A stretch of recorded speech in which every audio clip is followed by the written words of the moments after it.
ውድ ቻናላችን ቤተሰቦች እንኳን ወደ ቻናላችን በደህና መጣችሁ። አሁንም ሊቨርፑልን በተመለከቱ ዘገባዎች ተመልሼ መጥቻለሁ። በዚህ ሰዓት የምንመለከታቸው ሊቨርፑሎች የበርንማውዝ ተጫዋች የሆነውን አንቶኒዮ ሴሜንዮን ለማስፈረም ቀዳሚ ስፍራን ይዘዋል እየተባለ ይገኛል። በተጨማሪም ሊቨርፑሎች ብቻ ናቸው በጃንዋሪ ዝውውር መስኮት ማርክ ጌን ለማስፈረም ጥረት የሚያደርጉት እየተባለ ይገኛል። እንደዚሁም ሪዮን ጎማና ትሬናዮኒም በውሰቱ ሊወጡ ይችላሉ እየተባለ ይገኛል። እነዚህንና ሌሎችንም ጨምሬ ይዤላችሁ መጥቻለሁ። እስከመጨረሻው ደቂቃ ድረስ አብራችሁን ቆይታችሁ ፕሮግራሙን እንድትከታተሉት በአክብሮት ጋብዛለሁ። ሰብስክራይብ ያላደረጋችሁ ሰብስክራይብ እያደረጋችሁ የቻናሉ ቤተሰብ እንድትሆኑም በአክብሮት እጠይቃለሁ። ወደ ሁለተኛው ቻናላችንም እየሄዳችሁ ሰብስክራይብ፣ ላይክ፣ ሼር እያደረጋችሁ የቻናሉ ቤተሰብ እንድትሆኑ ከወዲሁ በአክብሮት እጠይቃለሁ። አሁን በቀጥታ ወደ ያስኩላችሁ ጉዳዮች ማመራ ይሆናል። ትናንትና ምሽት ላይ የተደረገ የአፍሪካ የዓመቱ ምርጥ ተጫዋች ሽልማት ተዘጋጅቶ ነበርና በዚህም ሽልማት ላይ በወንዶች ዘርፍ አሽራፍ ሀኪሚ ከፓሪስ ሴን ጀርመን አሸናፊ መሆን ችሏል። የሊቨርፑል መሐመድ ሳላህ ሁለተኛ ደረጃን ይዞ ሲያጠናቅቅ የጋላታሳራዩ ቪክተር ኦስሚና ሶስተኛ ደረጃን ይዞ ማጠናቀቅ ችሏል። አሽራፍ ሀኪሚ ባለፈው አመትም ከአትላንታው ተጫዋች ከሆነው ከአዳሚ ሉክማን በመቀጠል ሁለተኛ ደረጃን ይዞ ማጠናቀቅ ችሎ ነበር። በዚህ ሲዝን ግን ከፓሪስ ሴን ጀርመን ጋር ያሳካቸው ስኬቶች አሸናፊ እንዲሆን አድርጎታል። መሐመድ ሳላህ ባለፈው ሲዝን በጣም ምርጥ የሚባልን ጊዜን ማሳለፍ ችሎ ነበር። የፕሪሚየር ሊጉን ዋንጫ ማሸነፍ ችሎ ነበር። ነገር ግን አሽራፍ ሀኪሚ ሶስት ዋንጫዎችን ማሳካቱን ተከትሎ የዓመቱ ምርጥ ተጫዋች ሽልማትን ማግኘት ችሏል። በቀጣይ የምንመለከተው ፌዴሪኮ ኬዛን የተመለከተውን ይሆናል። ናፖሊ ማጋዚን ይዞት በወጣው ዘገባ መሰረት የጣሊያን ብሔራዊ ቡድን አሰልጣኝ የሆነው ጋቱሶ ፌዴሪኮ ኬዛ ወደ ጣሊያን መመለስ አለበት እያለ ይገኛል። አያይዞም እንደተናገረው ከሆነ በሊቨርፑል ቤት ጥሩ የሚባል ጊዜን እያሳለፈ አይደለም የሚገኘው፣ የመጮቻ እድልንም እያገኘ አይደለም የሚገኘውና ወደ ጣሊያን ሴሪኤ በመመለስ የጨዋታ እድል ወደሚያገኝበት ክለብ መግባት መቻል አለበት፣ በጣሊያን ብሔራዊ ቡድን ያለውንም ቦታ ማስጠበቅ አለበት የሚልን ነገር ተናግሯል። በእርግጥ ከዚህ ቀደም በወጡ አንዳንድ መረጃዎች መሰረት የጣሊያን ብሔራዊ ቡድን ለፌዴሪኮ ኬዛ ከአንድም ሁለት ጊዜ ጥሪ አቅርቦለት ነበር። ነገር ግን ፌዴሪኮ ኬዛ በተለያዩ ምክንያቶች ይህንን ጥሪ ሳይቀበል ቀርቷል። በዚህ በአሁኑ በተጠናቀቀው የኢንተርናሽናል ብሬክ ወቅትም እንግዲህ ጣሊያኖች ጥሪ አቅርበውለት ነበር። ይህንንም ጥያቄ ፌዴሪኮ ኬዛ ውድቅ አድርጎታል። ነገር ግን አንድ እውነት የተናገረው ነገር ቢኖር ምንድነው በሊቨርፑል ቤት ብዙ የመጮቻ እድል እያገኘ ያልሆነ ተጫዋች ቢኖር ፌዴሪኮ ኬዛ ነው። በተለይ ደግሞ ተቀይረው በሚገባበት ሰዓት ያደረገው እንቅስቃሴን ስንመለከት በቋሚ አሰላለፍ ውስጥ መጀመር አለበት የሚል ነገር እንድናነሳ ያደርገናል። በተለይ ደግሞ ያለፈውን ወር የሊቨርፑል የወሩ ምርጥ ተጫዋች ተብሎ መመረጡ አይዘነጋምና የወሩ ምርጥ ተጫዋች እንኳን ያስባለውን ነገር ስንመለከተው ከተቀያሪ ወንበር ላይ ተነስቶ ሲያደርጋቸው የነበሩት እንቅስቃሴዎች ናቸውና ከዚህ የተሻለ የጨዋታ እድል ሊሰጠው ይገባል ከሚሉት ውስጥ አንዱ እኔ ነኝ። በጣም ብዙ ሰዎችም ይህንን ጥያቄ እያነሱ ነው የሚገኙት። ነገር ግን አሰልጣኝ አርነ ስሎት እየመረጡት አይደለም፣ ለምን እንደሆነ ባይታወቅም ማለት ነው። በቀጣይ የምንመለከተው ደግሞ ዘ አትሌቲክስ ይዞት የወጣውን ዘገባ ነው። እንደ ዘ አትሌቲክስ ዘገባ ከሆነ የሊቨርፑል ወጣት ተጫዋቾች የሆኑት ሪዮን ጎማና ትሬናዮኒ ምናልባትም በውሰቱ ሊወጡ ይችላሉ እያለን ይገኛል። አያይዞም በዘገቡት ዘገባ መሰረት ሊቨርፑሎችም ለነዚህ ተጫዋቾች የሚቀርብ ጥያቄን ለማዳመጥም ዝግጁ ናቸው እያለን ይገኛል። በእርግጥ ለማዳመጥ ዝግጁ ናቸው ማለት በእርግጠኝነት ከሊቨርፑል በውሰቱ ሊወጣሉ ማለት አይደለም። በተለይ ደግሞ ሪዮን ጎማ ከሊቨርፑል ይለቃል ተብሎ አይጠበቅም። በዚሁ በሊቨርፑል ቆይቶ የተለያዩ የመጮቻ እድሎችን ያገኛል ተብሎ ነው የሚጠበቀው። ትሬናዮኒን ስንመለከተው 18 አመቱ ላይ ደርሷል። በዚህ ሲዝንም ሁለት ጊዜ ብቻ ነው ለዋናው ቡድን መጫወት ይቻለው። እነዚህም ሁለት ጊዜ ተጫወታቸው ደግሞ በካራቦ ካፕ ጨዋታ ላይ ነው ከሳውዛምፕተን ጋርና ከክሪስታል ፓላስ ጋር በተደረገው ጨዋታ ላይ መጫወት የቻለ ተጫዋች ነው። በፕሪሚየር ሊጉ ግን 4 ጨዋታዎችን በቤንችነት መቀመጥ ችሏል። ግን ምንም አይነት የመጮቻ ደቂቃ ማግኘት አልቻለም። በእርግጥ እሱ በሚጫወትበት የመሃል ስፍራ ላይ ያሉትን ተጫዋቾች ስንመለከት በጣም ከባድ ፉክክር ነው የሚገጥመው። ምክንያቱም እዛ ቦታ ላይ በጣም ብዙ ጥሩ ተጫዋቾች ስላሏቸው ሊቨርፑሎች የመጮቻ እድል ያገኛል ተብሎ አይጠበቅም። ምናልባት ከዚህ በኋላ የመጮቻ እድል የሚያገኘው በሻምፒየንስ ሊግ የመጨረሻ ጨዋታ ላይ ሊቨርፑል ቀድሞ ማለፉን ካረጋገጠ እንደዚሁም ደግሞ የኤፍኤ ካፕ ጨዋታዎች ሲመጡ ብቻ ነው እንጂ በፕሪሚየር ሊግ በየትኛውም ጨዋታ ላይ ይሳተፋል ተብሎ አይጠበቅም።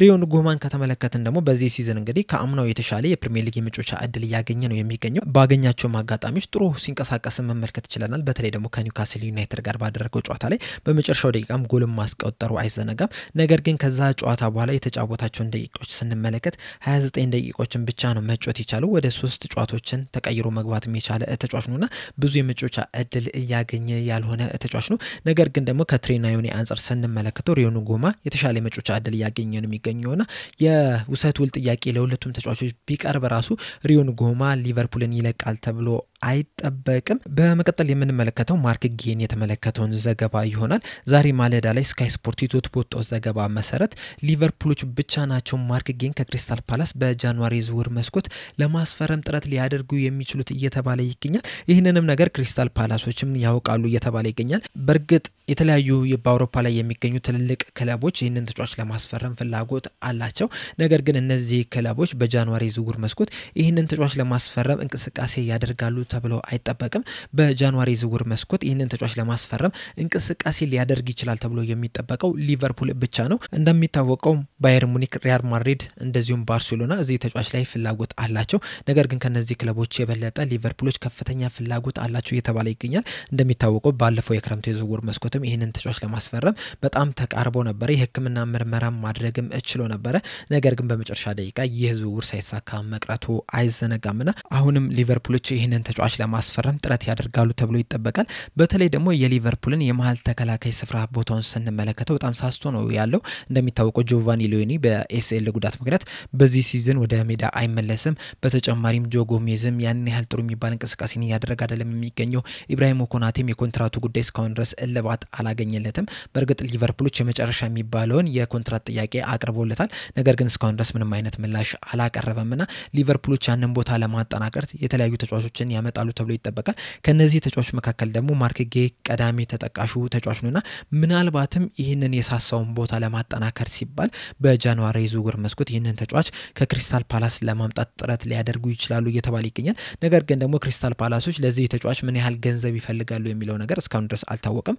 በክረምት የዝውውር መስኮት ሊቨርፑሎች 35 ሚሊዮን ፓውንድ አካባቢ የሚጠጋ ገንዘብ ለመክፈል ፍቃደኛ ነበሩ። ክሪስታል ፓላሶችን መስማማት የምችለው ነበረ። ነገር ግን ቅድም እንደነገርኳችሁ ሳይሳካ ቀርቷል። አሁን ላይ ሊቨርፑሎች ይህን ያህል ገንዘብ ለዚህ ተጫዋች ይከፍላሉ ተብሎ አይጠበቅም። ምናልባት እስከ 15 እስከ 20 ድረስ በሚጠጋ ገንዘብ ሊያወጡለት ይችላሉ። ከዛ በላይ ግን ያወጣሉ ተብሎ አይጠበቅም። ክሪስታል ፓላሶችስ ምን ያህል ለዚህ ተጫዋች ይፈልጋሉ የሚለው ነገር ገና በሂደት የምንመለከተው ጉዳይ ነው። በገንዘቡ ላይ ከተስማሙ ግን ሌላው ነገር ቀላል ይሆናል ተብሎ ነው የሚጠበቀው። በመጨረሻም የምንመለከተው የበርንማውዝ ተጫዋች ሆኖን አንቶኒ ሴሜኖን የተመለከተውን ዘገባ ይሆናል። ፋብሪዚዮ ሮማኖ ይዞት በወጣው ዘገባ መሰረት በዚህ ሰዓት ላይ ሊቨርፑሎች ይህንን ተጫዋች ለማስፈረም ቀዳሚ ስፍራ ላይ ተቀምጧል እያለን ይገኛል። በእርግጥ ሊቨርፑሎች ብቻ አይደሉም ይህንን ተጫዋች ለማስፈረም ፍላጎት ያላቸው። ቶተናሞችም ይህንን ተጫዋች ለማስፈረም ፍላጎት አላቸው። እንደዚሁም ደግሞ ማንቸስተር ዩናይትዶችም ይህንን ተጫዋች ቢያስፈረሙት አይጠሉም እየተባለ ይገኛል። ነገር ግን ማንቸስተር ዩናይትዶች በዚህ ሰዓት ቅድሚያ የሚሰጡት የመሃል ስፍራውን ማጠናከር ላይ ነውና ለሴሜኒዮ ያን ያህል ትኩረት ይሰጣሉ ተብሎ አይጠበቅም እና ሊቨርፑሎችና ቶተናሞች ብቻ ናቸው በዚህ ሰዓት ላይ በጃንዋሪ ዝውውር መስኮት ይህንን ተጫዋች ለማስፈረም እንቅስቃሴ ሊያደርጉ ይችላሉ እየተባለ ይገኛል። ከሁለቱ ክለቦች አንጻር ስንመለከተው ደግሞ ሊቨርፑሎች ቀዳሚ ስፍራውን ይዘዋል እየተባለ ይገኛል። ፋብሪዚዮ ሮማኖ አያይዞ በዘገበው ዘገባ መሰረት ማንኛውም ክለብ ይህንን ተጫዋች በጃንዋሪ ዝውውር መስኮት ማስፈረም የሚፈልጉ ከሆነ እስከ 65 ሚሊዮን ፓውንድ ድረስ ማውጣት ይጠበቅባቸዋል እያለን ይገኛል። 60 ሚሊዮን ፓውንዱ ቀጥታ የሚከፈል እንደዚሁም ደግሞ 5 ሚሊዮን ፓውንዱ ደግሞ አዶንስ እየታየ የሚጨምር ነው ብሎናል። ነገር ግን ደግሞ ክለቦቹ በክረምት የዝውውር መስኮት ማስፈረም የሚፈልጉ ከሆነ ከ50 ሚሊዮን ፓውንድ ትንሽ በለጥ ያለ ሂሳብ ማውጣት ብቻ ነው የሚጠበቅባቸው እያለን ይገኛል።